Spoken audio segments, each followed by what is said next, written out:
রব্বুল আলামিন বলতেছেন আল কারিয়া, মহাপ্রলয়, বিকট আওয়াজ, বিশাল বিস্ফোরণ, যেটার নাম হচ্ছে আল কারিয়া। কি নাম? বিশাল বিস্ফোরণ, মহাপ্রলয়, মহা ভয়ঙ্কর জমিন কাঁপানো আওয়াজ, যেটার নাম হচ্ছে কি? আল কারিয়া। আল্লাহ তাআলা আল কারিয়া সূরার মধ্যে আল্লাহ তাআলা কিয়ামতের বর্ণনা খুবই সংক্ষিপ্ত আকারে বিস্তারিতভাবে বর্ণনা করেছেন। রব্বুল আলামিন বলেন আল কারিয়াতু মাল কারিয়াতু ওয়া মা আদরাকা মাল কারিয়া।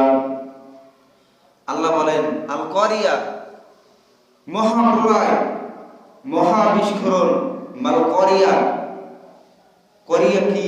আল্লাহ করিয়া বলে আবার বলতেছেন যে করিয়া কি? ওমা আদরাকা মাল করিয়া, তুমি কি জানো যে করিয়াটা কি? করিয়া শব্দের অর্থ কি? মহাপ্রলয়। কি? আমাদের পৃথিবী আল্লাহ তাআলা সৃষ্টি করেছেন একটা নির্দিষ্ট সময় পর্যন্ত। একটা সময় এই পৃথিবীটা কি হয়ে যাবে? ধ্বংস হয়ে যাবে। কি হয়ে যাবে? কিয়ামত কায়েম হয়ে যাবে। আমরা সবাই বিশ্বাস করি কিয়ামতের উপরে। যদি কিয়ামতকে আমরা বিশ্বাস না করি তাহলে আমরা কিন্তু মুমিন হতে পারবো না।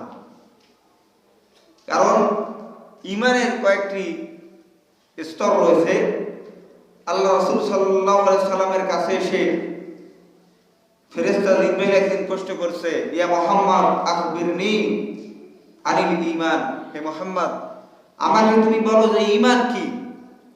যে আমরা যে পড়ি ঈমানে মুফাসসাল, আমানতু বিল্লাহি ওয়া মালাইকাতিহি ওয়া কুতুবিহি ওয়া রুসুলিহি ওয়াল ইয়াউমিল আখিরি ওয়াল কদরি খাইরিহি ওয়া শাররিহি মিনাল্লাহি তাআলা ওয়াল বাসি বাদাল মাউত। 7টা জিনিসের উপরে ঈমান আনতে হবে। কয়টা জিনিসের উপর? এক নম্বর হচ্ছে আমানতু বিল্লাহ, এক নম্বরে ঈমান আনতে হবে আল্লাহর উপর। জোরে বলেন কার উপর? আল্লাহর উপর। আমানতু বিল্লাহি কামা হুয়া বিআসমাইহি, এক নম্বরে আল্লাহর উপর ঈমান আনতে হবে। 2 নম্বরে ফেরেশতাদের উপরে ঈমান আনতে হবে। 3 নম্বরে আল্লাহর কিতাবের প্রতি ঈমান আনতে হবে। 4 নম্বরে নবী এবং রাসূলগণের প্রতি ঈমান আনতে হবে। 5 নম্বরে তাকদীরের ভালো মন্দ সব কিছু একজনের নিয়ন্ত্রণে। তিনি কে? আল্লাহ। এই তাকদীরের উপরে বিশ্বাস স্থাপন করতে হবে। ওয়াল কদরি খাইরিহি, ভালো যেটা হয় 5 নম্বরে তাকদীরে যেটা ভালো হয় ওটা করেন কে? আল্লাহ। ওয়া শাররিহি, তাকদীরের উপরে ভালো মন্দ এটার উপরে বিশ্বাস করতে হবে। মিনাল্লাহি তাআলা ওয়াল বাসি বাদাল মাউত, এবং মৃত্যুর পরে যে আমরা পুনরায় আমাদের আরেকটি জীবন হবে, আমাদের হাসর হবে, কিয়ামত হবে, আখিরাত হবে। ওয়াল ইয়াউমিল আখিরি, ওই আখিরাতের প্রতি ঈমান আনতে বলেছেন কে? আল্লাহ তাআলা। তো রব্বুল আলামিন এই পৃথিবীটা ধ্বংস করবেন মহাপ্রলয়, মহাবিস্ফোরণ, কিয়ামতের মাধ্যমে। আল্লাহ রব্বুল আলামিন সৃষ্টি শুরু থেকে একজন ফেরেশতাকে আল্লাহ তাআলা সৃষ্টি করেছেন। তাকে আল্লাহ তাআলা সৃষ্টি করার পর তাকে একটা হুইসেল দিয়ে দিয়েছে, তাকে একটা শিঙ্গা দিয়ে দিয়েছে, যেটা সে ফুৎকার দিবে। সৃষ্টি শুরু থেকে এই পর্যন্ত যেই ফেরেশতা ওই হুইসেল নিয়ে দাঁড়াই আছে তার নাম কি জানেন? ইসরাফিল আলাইহিস সালাম। কি নাম? ইসরাফিল আলাইহিস সালাম। আল্লাহ রাব্বুল আলামিন ইসরাফিল আলাইহিস সালামকে সৃষ্টি করেছেন শুধুমাত্র 3টা ফুৎকার দেওয়ার জন্য। জোরে বলেন কয়টা? কয়টা ফুৎকার দেবে? 3টা ফুৎকার দেওয়ার জন্য আল্লাহ তাআলা ইসরাফিল আলাইহিস সালামকে সৃষ্টি করেছেন। ইসরাফিল আলাইহিস সালাম এই ফুৎকার দিবেন, ওই হুইসেলের মধ্যে যখন ইসরাফিল আলাইহিস সালাম ফুৎকার দিবেন, ওই ফুৎকারে যে আওয়াজটা হবে ওই আওয়াজের নাম হচ্ছে আল কারিয়া। এই আওয়াজের নাম কি? আল কারিয়া। তাহলে আমরা বুঝেছি আল কারিয়া কি? ইসরাফিল আলাইহিস সালাম কিয়ামতের সময় কিয়ামত ঘটাবে একটা 3টা ফুৎকারের মধ্যে। 3টা ফুৎকারের মাধ্যমে যেই ফুৎকার দেয়া হবে আর ওই ফুৎকারে যে আওয়াজ হবে ওই আওয়াজের নাম কি? আল কারিয়া। এমন কঠিন আওয়াজ হবে, দুনিয়ার জমিনে আমরা অনেক রকমের আমরা আওয়াজ শুনতে পাই। যেমন ধরেন আকাশ থেকে যখন বজ্রপাত হয় আওয়াজ হয় কি হয় না বলেন? গ্যাস সিলিন্ডার যখন ব্লাস্ট হয় আওয়াজ হয় কি হয় না? ককটেল যখন বিস্ফোরণ করা হয় ককটেলের একটা ভয়ঙ্কর আওয়াজ রয়েছে, বজ্রপাতের একটা ভয়ঙ্কর আওয়াজ রয়েছে। কিন্তু আল্লাহ বলেন না না, এই আল করিয়ার আওয়াজটা ককটেলের আওয়াজের মতো হবে না, বজ্রপাতের আওয়াজের মতো হবে না, গ্যাসের সিলিন্ডার ব্লাস্ট হলে যে এরকম আওয়াজ হয় তেমন আওয়াজ হবে না। এই আওয়াজ আল করিয়ার আওয়াজ যখন মানুষের কানে সর্বপ্রথম পৌঁছে যাবে এমন কঠিন আওয়াজ দিবে ওই আল করিয়ার আওয়াজ। পেটের মধ্যে অপরিপক্ক বাচ্চাগুলো 2-3 মাসের বাচ্চাগুলো ওই আওয়াজের কারণে ডেলিভারি হয়ে যাবে, এত কঠিন আওয়াজ হবে। শুধুমাত্র তাই নয়, যখন রব্বুল আলামিন কিয়ামত ঘটাবেন তখন পৃথিবীতে আল্লাহকে আল্লাহ বলার মতো আর কেউ থাকবে না। আল্লাহকে আল্লাহ বলার মতো যখন কেউ থাকবে না তখন কিয়ামত হয়ে যাবে। কিয়ামতের অনেক আলামত রয়েছে। আল্লাহ রাব্বুল আলামিন বলেন, নবী তারা আপনাকে বলে কিয়ামত কবে হবে, আপনি বলে দেন যে কিয়ামত যে কবে হবে দুনিয়ার কেউ জানে না, একজনে জানে, বলেন তো তিনি কে? দুনিয়ার কেউ জানে কিয়ামত হবে কবে হবে? মিশকাত শরীফের প্রথমে একটা হাদিস আসছে, প্রথমে মিশকাতের মধ্যে একটা হাদিস এসেছে। হযরত ওমর রাদিয়াল্লাহু তাআলা বলেন, আমরা আল্লাহর রাসূলের সাথে আমরা একটি মজলিসের ভিতরে বসেছিলাম। একটি মজলিসের ভিতরে আল্লাহর হাবিবকে নিয়ে আমরা বসে আছি। এমন সময় সাদা পোশাক পরিহিত অবস্থায় ধবধবে সাদা পোশাক পরা কালো কুচকুচে কালো চুল বিশিষ্ট একজন লোক আল্লাহর রাসূলের সামনে এসে বসে গেলেন। ওমর বলতেছেন, লা ইউরা আলাইহি আসারুস সাফারি, আমরা দেখতে পেলাম ওই যে ব্যক্তি এসেছে তার চেহারার মধ্যে সফরকারীর মতো কোনো চেহারা বোঝা যাইতেছে না, মনে হচ্ছে এলাকার কেউ হবে, কিন্তু আমরা কেউ তাকে চিনি না, আমরা কেউ তাকে চিনি না। আবার মনে হইতেছে না যে দূর থেকেও আসছে, এমনও মনে হয় না। ওই ধবধবে সাদা পোশাক পরনে অবস্থায় ওই ব্যক্তি আল্লাহর রাসূলের হাঁটুর সাথে তার হাঁটু মিলিয়ে দিয়ে বসে গেলেন। যাবার পর নবীজির গুরুর উপর তার হাত দুখানা রাখলেন। এরপর বললেন, ইয়া মুহাম্মদ আখবিরনি আনিল ইসলাম, ও মুহাম্মদ সাল্লাল্লাহু আলাইহি ওয়াসাল্লাম আপনি আমাকে বলেন ইসলাম কি? আল্লাহর রাসূল বলেন, ইসলাম হলো যে তুমি সাক্ষ্য দেবে যে আল্লাহ ছাড়া আর কোনো ইলাহ নাই এবং মুহাম্মদ সাল্লাল্লাহু আলাইহি সাল্লাম আল্লাহ তাআলার রাসূল। এরপরে এই কথা বলার পরে ওই লোকটা বলে, মুহাম্মদ তুমি যা বলেছো সত্য বলেছো, বলেন সুবহানাল্লাহ। একটা লোক প্রশ্ন করছে, জানে না, না জানার মতো একটা প্রশ্ন করছে। যখন প্রশ্নটার উত্তর দিল তখন ওই লোকটাই আবার বলল যে তুমি যেটা বলছো এটা সত্যি বলছো। সাহাবী অবাক হয়ে গেলেন, তারা বলতেছেন যে এই লোকটা জানা না জানার মতো প্রশ্ন করলো। নবীজি বললেন, আবার কিভাবে সে বলতেছে যে এটা সত্য বলছে। 2 নম্বর প্রশ্ন করলেন, ইয়া মুহাম্মদ আখবিরনি আনিল ঈমান, ও মুহাম্মদ আমাকে তুমি বলো ঈমান কি জিনিস? নবীজি বললেন যে ঈমান হচ্ছে আমানতু বিল্লাহ, আল্লাহর উপরে ঈমান আনবা, ও মালাইকাতিহি ফেরেশতাদের উপর ঈমান আনবা, ও কুতুবিহি আল্লাহর কিতাবের উপর ঈমান আনবা, ও রাসূলিহি নবীদের প্রতি ঈমান আনবা, আখিরাতের প্রতি ঈমান আনবা, তাকদীরের প্রতি ঈমান আনবা। এটার নাম হচ্ছে ঈমান। ওই লোকটা বলতেছে, ইয়া মুহাম্মদ তুমি যেটা বলেছো নিঃসন্দেহে এটা সত্য কথা বলেছো, সুবহানাল্লাহ।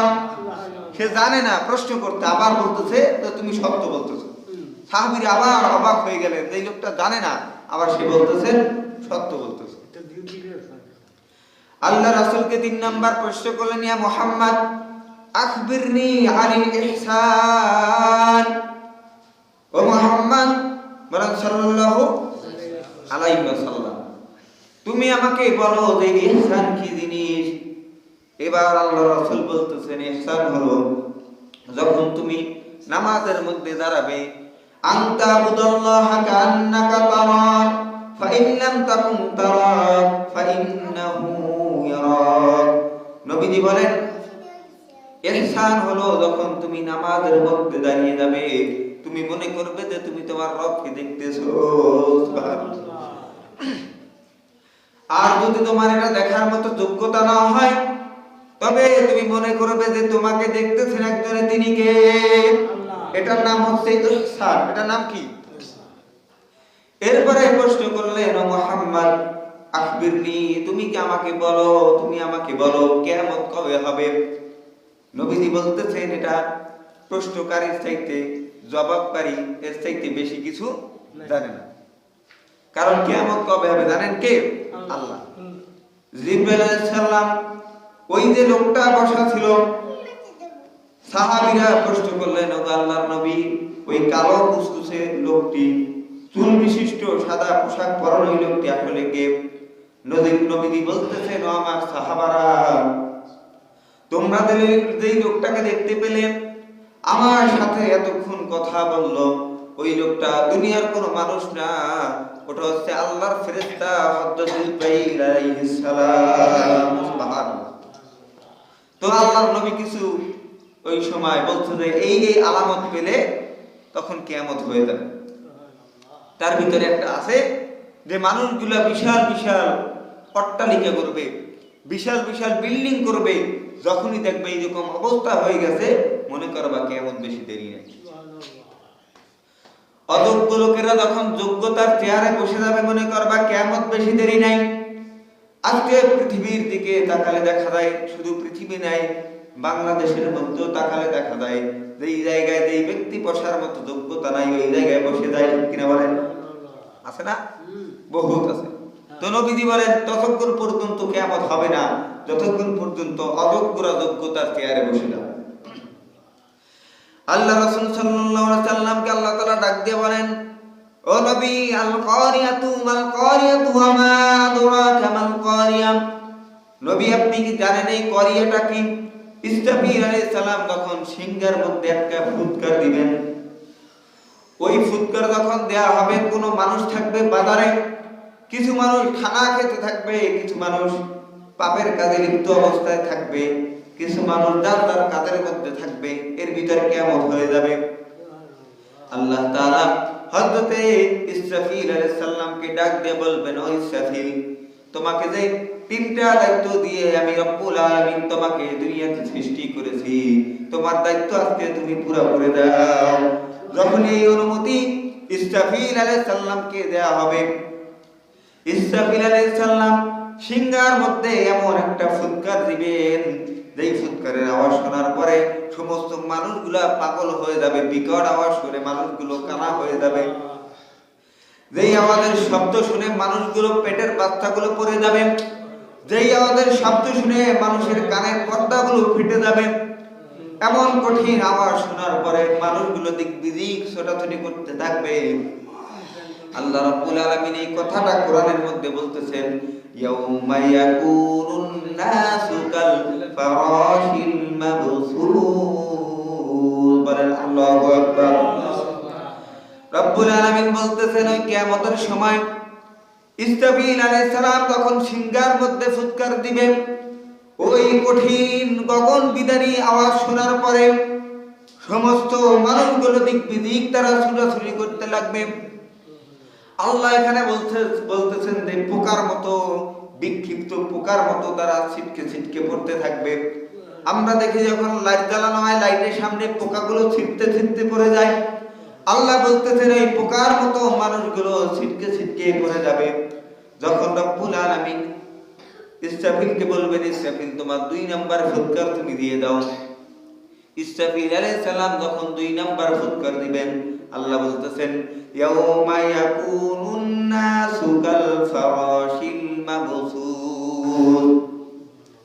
যখন ফুৎকার দেওয়া হবে, ওই দিন মানে হচ্ছে কিয়ামতের দিন। কোন দিন? কিয়ামতের সময় মানুষগুলো দিক বিদিক ছোটাছুটি করবে, তারা পোকার মতো ছিটকে ছিটকে পড়ে যাবে। আল্লাহ রাব্বুল আলামিন বলেন, শুধু তাই নয়, এই যে দুনিয়ার ভিতরে আমরা কত বিশাল বিশাল পাহাড় দেখতে পাই, বিশাল বিশাল পাহাড় আমরা দুনিয়ার মধ্যে দেখতে পাই। আল্লাহ রাব্বুল আলামিন বলতেছেন, ওয়া তাকুলুল জিবালু কালইহিনিল মানফুর। কিয়ামত যখন শুরু হয়ে যাবে, ওই পাহাড়গুলো তুলার মতো আকাশে উঠতে থাকবে। তুলার মতো ওই সময় আকাশে উঠবে। তুলা কিভাবে ওরে যখন তুলাকে ফু দেওয়া হয় বাতাসের সাথে অনেক দূরে চলে যায়, ওই পাহাড় বিশাল বিশাল পাহাড়গুলো তুলার মতো উঠতে থাকবে।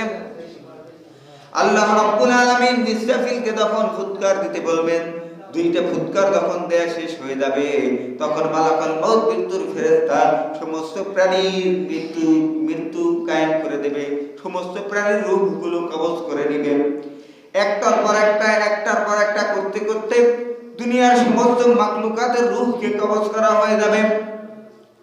আল্লাহ রাব্বুল আলামিন ডাক দিয়ে বলবেন, ইয়া মালাকাল মাউত আখবিরনি মাইয়াবকা, ও মৃত্যুর ফেরেশতা তুমি আমাকে বলো যে আর কে কে দুনিয়াতে বাকি আছে। এই কথা যখন বলবে মৃত্যুর ফেরেশতা বলবে, রব্বুল আলামিন দুনিয়ার ভিতরে কোনো মানুষ নাই, কোনো প্রাণী নাই, শুধুমাত্র বেঁচে আছে জিনদাতি। আল্লাহ বলবেন এবার জিনদাতিদেরকে তুমি রূহ কবজ করো। হাজার হাজার লক্ষ লক্ষ কোটি কোটি জিনদের রূহকে ইসরাফিল মালাকুল মউত আজরাইল কবজ করবেন।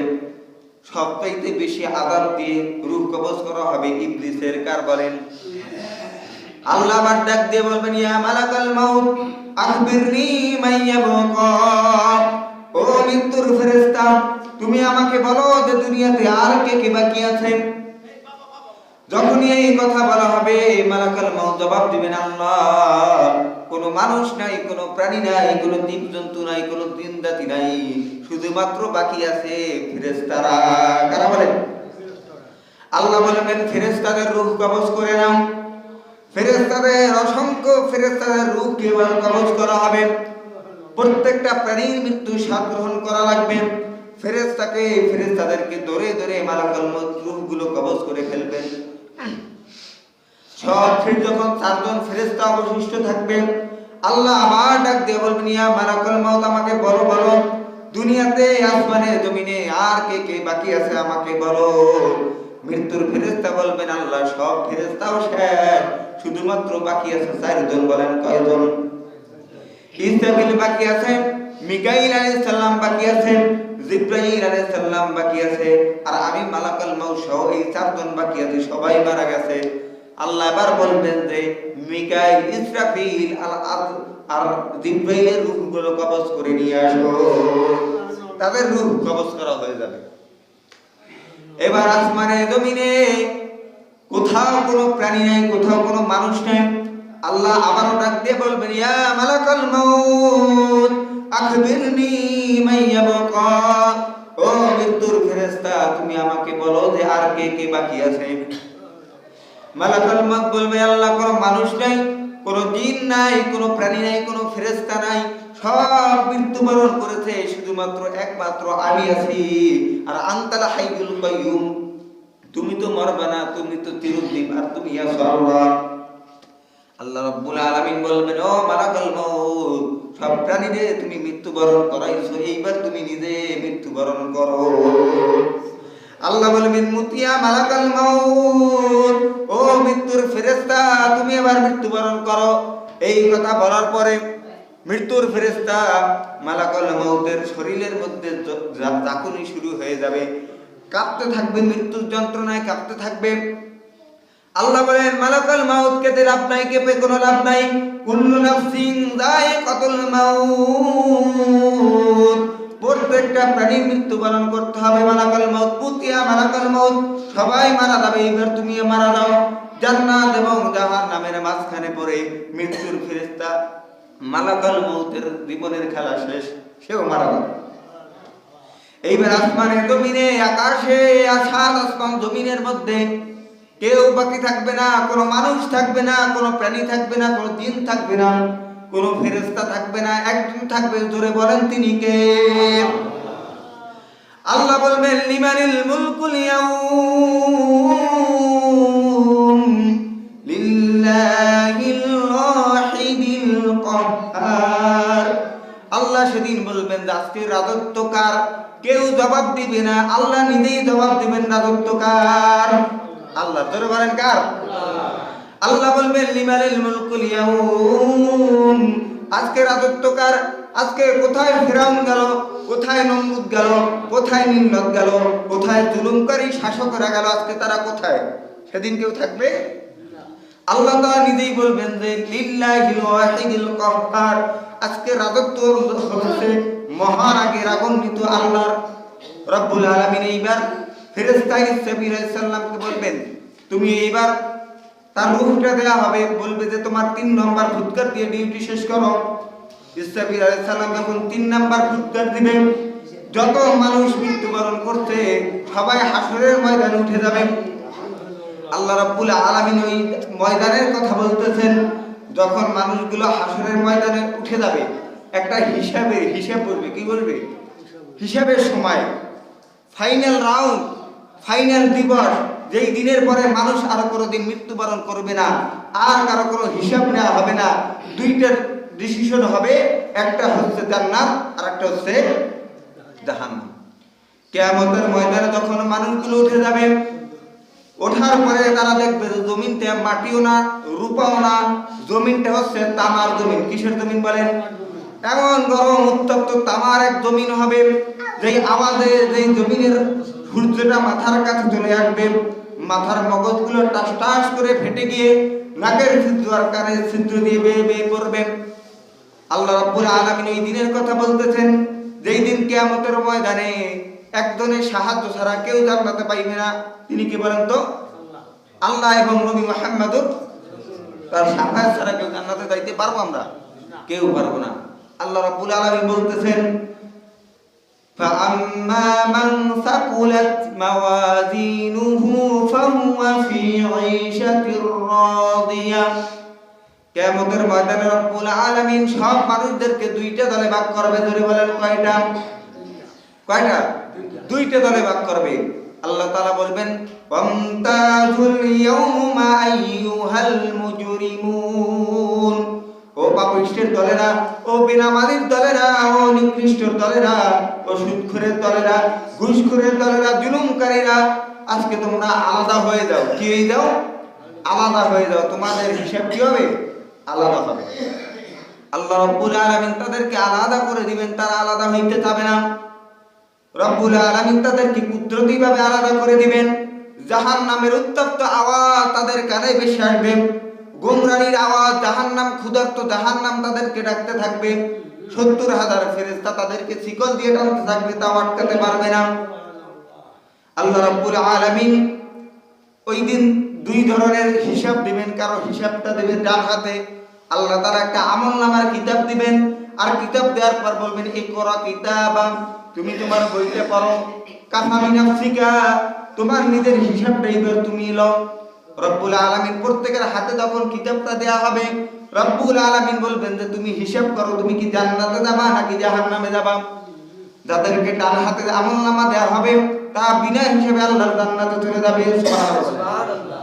আর যাদেরকে বাম হাতে আমলনামা দেয়া হবে, তাদের বুকটা চিরে পিছন থেকে মাথার